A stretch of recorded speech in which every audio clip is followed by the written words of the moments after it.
Hi friends, நான் உங்கள் R.Prasanna, professional photographer and photo mentor. நம்ம வீடியோஸ்க்கு நீங்கள் நல்லா ரெஸ்பான்ஸ் கொடுத்துருந்தீங்க. ரீசெண்டாக வந்து நம்ம நிக்கோனோட செட்டிங்ஸ், கேனனோட செட்டிங்ஸ் எல்லாமே வந்து நம்ம பார்த்துருந்தோம். இது வந்து ஒரு டிஃப்ரெண்ட்டான வீடியோ, அதாவது பிஸ்னஸ் ஓரியன்ட் வீடியோ.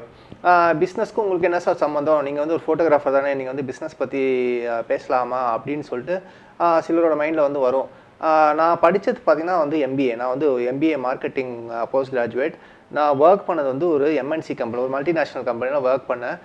இந்த ஃபோட்டோகிராஃபி மேலே இருக்க ஒரு இன்ட்ரெஸ்ட்னால என்னோடய ஜாபை விட்டுட்டு நான் வந்தேன். ஸோ இந்த மார்க்கெட்டிங் வந்து எனக்கு வந்து நான் படித்ததால் அது வந்து எனக்கு ரொம்ப அப்ளை பண்ணி பார்க்கும்போது ஃபோட்டோகிராஃபி ஃபீல்டில் நிறைய விஷயங்கள் வந்து எனக்கு ரொம்ப ஹெல்ப் பண்ணியிருக்கு. இந்த இந்த மார்க்கெட்டிங், இந்த எம்பிஏ படிப்புங்கிறது எனக்கு ரொம்ப ஹெல்ப் பண்ணியிருக்கு. அந்த ஃபோட்டோகிராஃபி ஒரு நெகோஷியேட் பண்ணுறதோ, இல்லை ஒரு பிஸ்னஸ் டெவலப்மெண்ட்டோ, இல்லை ஒரு நெட்வொர்க்கிங்கோ, இதுக்குள்ள நிறைய ஹெல்ப் பண்ணியிருக்கு. ஏற்கனவே நான் டைட்டிலில் போட்டிருக்க மாதிரி இந்த ஒளிப்படத்துறையில் வந்து நம்ம எப்பயுமே நம்மளை பிஸியாக இருக்கிறது எப்படி, எப்பயுமே வந்து நம்ம பிஸியாக ஷூட் பண்ணிட்டே இருக்கிறது எப்படிங்கிறத இந்த இதெல்லாம் பார்க்க போகிறோம். அதுக்கு வந்து ஒரு சீக்ரெட் வேர்டு இருக்குது. நான் அதை வந்து வேறு கொஞ்சம் நம்ம இதை பற்றி பேசிட்டு அதுக்கப்புறம் நான் உங்களுக்கு வந்து ரிவீல் பண்ணுறேன். ஸோ இப்போ ஃபோட்டோகிராஃபின்னு பார்த்தா இது வந்து ஒரு ஸ்மால் பிஸ்னஸ், ஒரு சின்ன நம்ம பிஸ்னஸ் தான். இது வந்து நம்மளாம் ஒரு பிஸ்னஸ் ஓனர்ஸ். ஸோ நம்ம பிஸ்னஸ் வந்து நம்ம தான் வந்து டெவலப் பண்ணி ஆகணும், ஒரு வழியே கிடையாது. அந்த மாதிரி டயத்தில் இப்போ ஒரு வெட்டிங் ஃபோட்டோகிராஃபராக இருக்கும், ஒரு வெட்டிங் ஃபோட்டோகிராஃபராக இருக்கும். அந்த வெட்டிங் முகூர்த்தத்தை நம்பி நம்மளோட பிஸ்னஸ் போயிட்டுருக்குன்னா ஒரு லிமிட்டட் நம்பர் ஆஃப் முகூர்த்தம் டேட்ஸ் தான். அட்லீஸ்ட் ஒரு 100 நாள் நீங்கள் ஷூட் பண்ணிங்கன்னா மிச்சம் ஒரு 265 டேஸில் வந்து உங்கள் ஆல்பம் ஒர்க் இதெல்லாம் முடிச்சிட்டா கூட மிச்சம் நிறைய நாள் வந்து உங்களுக்கு வந்து நம்ம ஃப்ரீயாக தான் இருப்போம். ஸோ அந்த ஃப்ரீ டயத்தை வந்து எப்படி வந்து நம்ம இன்னும் பெட்டராக யூஸ் பண்ணிக்கிறது அப்படிங்கிறத நம்ம பார்க்க போகிறோம். இப்போ இங்கிலீஷில் வந்து ஒரு பழமொழி இருக்குது, don't put all your eggs in one basket அப்படின்னு. அதாவது எல்லா முட்டையும் வந்து ஒரே பேஸ்கெட் வந்து வைக்காதீங்க அப்படின்னு. ஏன்னா அவங்க என்ன சொல்லுவாங்கன்னா, ஒரு முட்டை வந்து அழுகி போச்சுன்னா எல்லா முட்டையும் வந்து எடுத்துடும்னு. ஸோ நம்மளோட உழைப்பு, நம்மளோட டைம் எல்லாத்தையும் வந்து எடுத்து வெட்டிங் ஃபோட்டோகிராஃபியில் வச்சோம்னா அந்த வெட்டிங் ஃபோட்டோகிராஃபி இது வந்து ஒரு சீசனல் பிஸ்னஸ். நமக்கு வந்து இந்த சீசனை நம்பியே நம்ம இருக்கிறதால ஒர்க்கு வந்து இல்லாத டயத்தில் நம்மளும் அப்படியே இருந்து டோட்டலாக வந்து ஸ்லோ டவுன் ஆகிடுது. நம்ம வருமானம் வந்து அப்படியே கம்மியாகிடுது. ஸோ இதுக்கு வந்து என்ன பண்ணலாம்? இது வந்து நமக்கு மட்டும் இருக்க ப்ராப்ளம் கிடையாது, நிறைய கம்பெனிஸ்க்கே இந்த ப்ராப்ளம் இருக்குது. இப்போ பெரிய கம்பெனி எடுத்திங்கன்னா அவங்க வந்து என்ன பண்ணுவாங்கன்னா, ஒரு ப்ராடக்டை நம்பி பிஸ்னஸ் பண்ணுறது கிடையாது, நிறைய விஷயங்கள் வந்து எக்ஸ்ட்ராவாக பண்ணுறாங்க. ஸோ இதை வந்து நம்ம ஒரு மேஜிக் வேர்டுன்னு சொல்லுவேன். மேஜிக் வேர்டு என்னென்னா டைவர்சிஃபிகேஷன். ஸோ டைவர்சிஃபை, இதுதான் அந்த மேஜிக் வேர்ட். டைவர்சிஃபைனா தமிழில் வந்து அழகாக சொல்லணும்னா பன்மயமாக்குதல். அதாவது ஒரு விஷயம் வந்து நீங்கள் பண்ணுறீங்க, அதுக்கு ரிலேட்டடான பல விஷயங்களை வந்து நீங்கள் எக்ஸ்ட்ரா கொஞ்சம் பண்ணுங்கள். இதை வந்து சிம்பிளாக சொல்லணும்னு வச்சிங்கன்னா ஒரு சின்ன எக்ஸாம்பிள் நான் சொல்கிறேன். இப்போ நம்ம வந்து இந்த வீடியோ வந்து பார்த்திங்கன்னா ஏற்கனவே வந்து இந்த ஃபோட்டோகிராஃபி ஃபீல்டில் கொஞ்சம் எஸ்டாப்ளிஷ் ஆனவங்களுக்கு மட்டும்தான். புதுசாக ஸ்டார்ட் பண்ணுறவங்க வந்து இது வந்து அப்ளை ஆகாது. ஏன்னா புதுசாக ஸ்டார்ட் பண்ணுறவங்க ஃபஸ்ட்டு வந்து நீங்கள் ஸ்டெபிலைஸ் பண்ணிக்கணும் உங்களை. ஸோ இந்த டைவர்சிஃபை அப்படிங்கிறது என்னன்னு சொல்லிட்டு ஒரு சின்ன எக்ஸாம்பிளோட பார்க்கும். இப்போது நம்ம ஊரில் பார்த்திங்கன்னா ஆவின்னு சொல்லிட்டு ஒரு பால் கம்பெனி இருக்குது, ஆவின் பால். ஃபஸ்ட்டு வந்து இவங்க ஒரு பால் கம்பெனியாக ஸ்டார்ட் பண்ணுறாங்க. அதுக்கப்புறம் வந்து பால் வந்து நல்லா வந்து ஃபேமஸ் ஆனதுக்கப்புறம் ஆவின் பால்ங்கிறது நல்லா ரெஜிஸ்டர் ஆகிடுச்சு எல்லாட்டும்.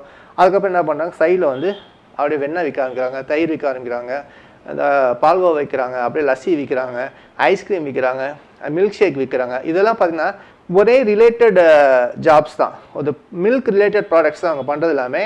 பட் ஆனால் இப்போ ஒரு மில்கோட சேல்ஸ் டவுன் ஆச்சுனாலும் மற்ற விஷயங்களோட சேல்ஸ் பார்த்திங்கன்னா இதை வந்து மேட்ச் பண்ணி விட்ருவோம். ஸோ உங்களுக்கு வந்து வருமானம் வந்து எங்கேருந்தாலும் வேறு ஒரு சோர்ஸ்னால் அப்படியே உங்களுக்கு வந்துக்கிட்டே இருக்கும். நீங்கள் வந்து பிஸியாகவே இருக்கலாம் வருஷம் முழுக்க. ஸோ இந்த டைவர்சிஃபிகேஷனாக, சார் நான் வந்து ஃபோட்டோகிராஃபி விட்டுட்டு வேறு ஏதாவது ஒரு ஃபேன்சி ஸ்டோர் ஆரம்பிக்கணுமா, இல்லை ஒரு கல்யாண கேட்ரிங் எடுக்கணுமா, இந்த மாதிரி ஏதாவது உங்களுக்கு மைண்டில் வந்துச்சுன்னா அது வந்து நான் வந்து வேணான்னு தான் சொல்லுவேன். ஏன்னா தெரியாத விஷயத்த வந்து நம்ம போய் பண்ணுறதில்ல. நமக்கு தெரிஞ்ச நல்ல நம்ம கோர் ஏரியா, நம்ம கோர் ஸ்கில் அப்படிங்கிறது இந்த ஃபோட்டோகிராஃபி ஸ்கில் தான் நம்ம கோர் ஏரியா. இதில் வந்து நம்ம ரெவென்யூ வந்து எப்படி மேக்ஸிமைஸ் பண்ணுறதுங்கிறத நம்ம யோசிக்கணும். இப்போ கொக்கோ கோலா வந்து பார்த்திங்கன்னா உங்களுக்கு கோக்குங்கிறது ஒரு பிராண்டாக தெரியும், ஒரு கொக்கோ கோலாங்க ஒரு பிராண்டு. இப்போ கொக்கோ கோலா கம்பெனி வந்து வெறும் கோக்கோட வருமானத்தை வச்சு நம்பிட்டு இருந்தாலும் வச்சுக்கோங்க, திடீர்னு வந்து மக்கள் வந்து கோக் குடிக்கிறத ஸ்டாப் பண்ணிட்டாங்க. ஸோ அவங்களுக்கு எப்படி வந்து கம்பெனி ரன் ஆகும்? ஸோ 19 பிராண்ட்ஸ் இருக்குது கொக்கோ கோலா. நீ கொக்கோ கோலா வெப்சைட்டில் பார்த்தீங்கன்னா சும்மா ஜஸ்ட் எக்ஸாம்பிள் சொல்கிறேன், தம்ஸ் அப், லிம்கா, ஸ்ப்ரைட், அப்புறம் வந்து மினிட் மேட், இது எல்லாமே வந்து கொக்கோ கோலாவோட ஒரு டைவர்சிஃபைடு பிராண்ட்ஸ் தான். இது வந்து நம்ம கான்சென்ட்ரிக் டைவர்சிஃபிகேஷன் சொல்கிறோம். ஸோ இப்போ நம்ம ஒரு வெட்டிங் ஃபோட்டோகிராஃபராக இருக்கீங்க, உங்களுக்கு வந்து இந்த வெட்டிங் ரிலேட்டடான ஒர்க் இல்லாமல் மிச்சம் நீங்கள் ஃப்ரீயாக இருக்க டயத்தில் வந்து நீங்கள் ஃபுட் ஃபோட்டோகிராஃபி பண்ணலாம். நல்லா வந்து ஸ்கோப் உள்ள ஃபீல்டு ஃபுட் ஃபோட்டோகிராஃபி. ஏன்னா இப்போ நிறைய வந்து லோக்கல் குசினுக்கு வந்து நிறைய வந்து டிமாண்ட்ஸ் இருக்குது. அதே இப்போ ஒரு திண்டுக்கல்ல வந்து தலப்பாக்கட்டி பிரியாணினா அந்த தலப்பாக்கட்டு பிரியாணி எங்கேயோ ரீச் ஆகிடுச்சு. ஸோ இப்போ உங்கள் ஊரில் வந்து ஒரு ஸ்பெஷலான டிஷ் இருக்குன்னா அதோட பிக்சர்ஸ் எடுங்க. ஸோ இதை வந்து நம்ம ஸ்டாக் ஃபோட்டோகிராஃபியாக நம்ம வந்து சேல்ஸ் பண்ணலாம். ஃபுட் ஃபோட்டோகிராஃபி வந்து நீங்கள் ஜென்ரலாக ரெஸ்டாரண்ட்ஸ்க்கும் பண்ணலாம், மசாலா கம்பெனிஸ்க்கு பண்ணலாம். அப்புறம் ஃபுட்டு ப்ராடக்ட்ஸ் ப்ரிப்பேர் பண்ணுறாங்க பாருங்கள். இப்போ கடலை மாவு கம்பெனி இருக்கும், அதே மாதிரி ஒரு தோசை மாவு கம்பெனி, இந்த மாதிரி கம்பெனிஸ்க்கு வந்து நம்ம ஒர்க் பண்ணி நம்மளை மார்க்கெட்டை வந்து நம்ம எஸ்டாப்ளிஷ் பண்ணிக்கலாம். நெக்ஸ்ட்டு வந்து டான்ஸ் ஷூட் பண்ணலாம். உங்கள் ஊரில் வந்து கச்சேரி இது மாதிரி நடந்துச்சுன்னா நிறைய டான்ஸ் அந்த மாதிரி விஷயங்களை வந்து ஷூட் பண்ணலாம்.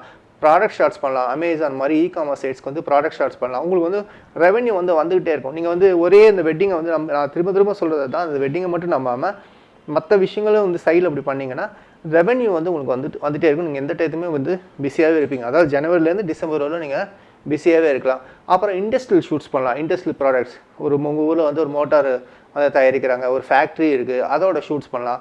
காலேஜஸ் இந்த மாதிரி வந்து ஷூட்ஸ் எல்லாம் வந்து பண்ணுங்கள். ஏன்னா அந்த வெட்டிங் ரிலேட்டடாக வந்து அப்படியே கண்ணை கட்ட மாதிரி அப்படியே போயிட்டு இருந்தோம்னா உங்களுக்கு வந்து அது ரிலேட்டடான பிஸ்னஸ் மட்டும்தான் வரும். உங்களுக்கு மற்ற டைத்தில் நீங்கள் ரொம்ப நேரம் வந்து நீங்கள் ஃப்ரீயாக உட்கார மாதிரி ஆகிடும். ஸோ ஒரு மாதத்துக்கு நீங்கள் மினிமம் ஒரு 10லேருந்து ஒரு 15 நாள் ஒர்க் பண்ணுற மாதிரி உங்களை நீங்கள் பிஸியாகவே வச்சுக்கோங்க. உங்கள் ஸ்கில்ஸை வந்து நீங்கள் டெவலப் பண்ண இது மாதிரி அழகாக டைவர்சிஃபை பண்ணிக்கலாம். எந்த விதத்துலையும் அது வந்து உங்களுக்கு வெட்டிங் ஃபோட்டோகிராஃபி பிஸ்னஸ் வந்து பாதிக்காது. அதே மாதிரி இது வந்து உங்களுக்கு ஆடட் இன்கம் தான். அது எல்லாமே உங்களுக்கு ஒன்று டல்லானால் கூட இன்னொன்று வந்து உங்களை கை கொடுத்து காப்பாற்றி விட்டுரும். ஸோ இந்த டைவர்சிஃபிகேஷனுங்கிறது நம்ம வந்து பயப்படக்கூடிய விஷயம் கிடையாது. இப்போ கூகுளில் எடுத்துட்டிங்கன்னா கூகுளில் வந்து கூகுள் மேப் இருக்குது. எல்லாமே வந்து இந்த இன்டர்நெட் பேஸ்டு தான். கூகுள் மேப் இருக்குது, கூகுள் வந்து பே இருக்குது, கூகுள் ப்ளே இருக்குது, அதுக்கப்புறம் வந்து யூடியூப் இருக்குது. இது எல்லாமே கூகுளோட ஒரு டைவர்சிஃபைடு தான். ஸோ கூகுளுக்கு வந்து சர்ச் இன்ஜின்லேருந்து வர ரெவென்யூ இல்லாமல் இந்த மாதிரி விஷயங்கள் வந்து அவங்க அதே ரிலேட்டடான டைவர்சிஃபிகேஷன் பண்ணும்போது என்ன ஆகுதுன்னா உங்களுக்கு வந்து நிறையா வந்து இன்கம் ஜென்ரேட் ஆகிட்டே இருக்கும். உங்களை வந்து நீங்கள் பிஸியாகவே வச்சுட்டு இருக்கலாம். ஸோ இந்த வீடியோ உங்களுக்கு பிடிச்சிருக்குன்னு நினைக்கிறேன் ஃப்ரெண்ட்ஸ். உங்கள் பிஸ்னஸ் வந்து டெவலப் பண்ணுறதுக்கு என்னோடய பெஸ்ட் விஷஸ். நம்ம நெக்ஸ்ட் வீடியோவில் மீட் பண்ணுவோம். All the best.